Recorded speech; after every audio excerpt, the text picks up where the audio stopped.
Good afternoon, Southwest Florida. I'm Bri Walling. This Naples Herald Lunch Break is sponsored by our friends at Fusillo Kia of Cape Coral. This afternoon, we'll tell you about Governor Scott signing a bill aimed at nipping opioid addiction in the bud, Uber self-driving vehicle causing its first pedestrian fatality, and more. Today is Tuesday, March 20th, and this is the Lunch Break. Governor Scott on Monday signed a high-profile bill designed to prevent patients from getting hooked on powerful opioids while saying it's critical to stop the addiction in the beginning. Scott approved the measure at the Manatee County Sheriff's Office as the state continues to grapple with drug overdoses that have surged in recent years. The bill is designed, at least in part, to prevent patients from getting addicted to prescription painkillers and then turning to street drugs such as heroin and fentanyl. Lawmakers unanimously passed HB 21 on March 9th, the final full day of the annual legislative session. Perhaps the highest profile part of the bill would place limits on prescriptions that doctors can write for treatment of acute pain. Doctors in many cases would be limited to writing prescriptions for 3-day supplies, though they could prescribe up to 7-day supplies of controlled substances if deemed medically necessary. Cancer patients, people who are terminally ill, palliative care patients, and those who suffer from major trauma would be exempt from the limits.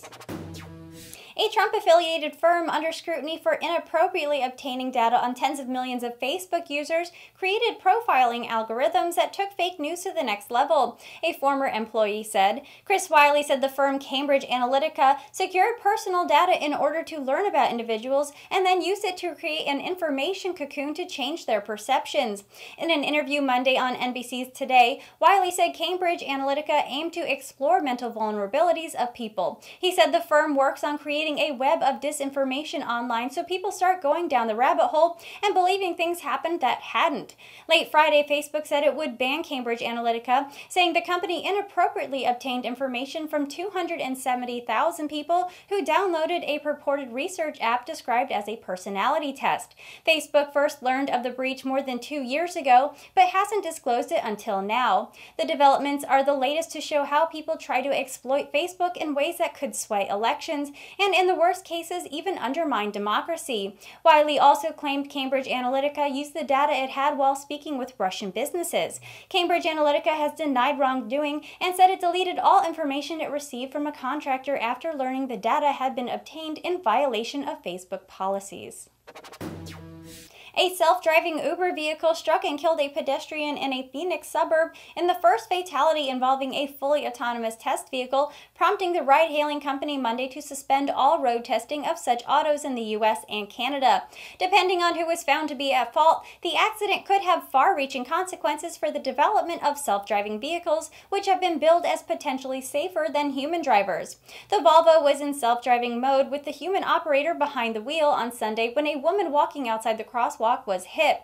The 49-year-old woman died after being transported to a hospital. Uber suspended all of its self-driving vehicle testing in the Phoenix area, Pittsburgh, San Francisco, and Toronto. The testing has been going on for months as automakers and technology companies compete to be the first with the technology. And with Ford recently announcing Miami as their new testbed for an autonomous fleet, thousands of self-driving cars may soon be deployed in the city. By 2021, Ford hopes to launch the self-driving taxi service and wants to start making deliveries with driverless vehicles in an effort to reduce traffic in the 10th most congested traffic area in the country.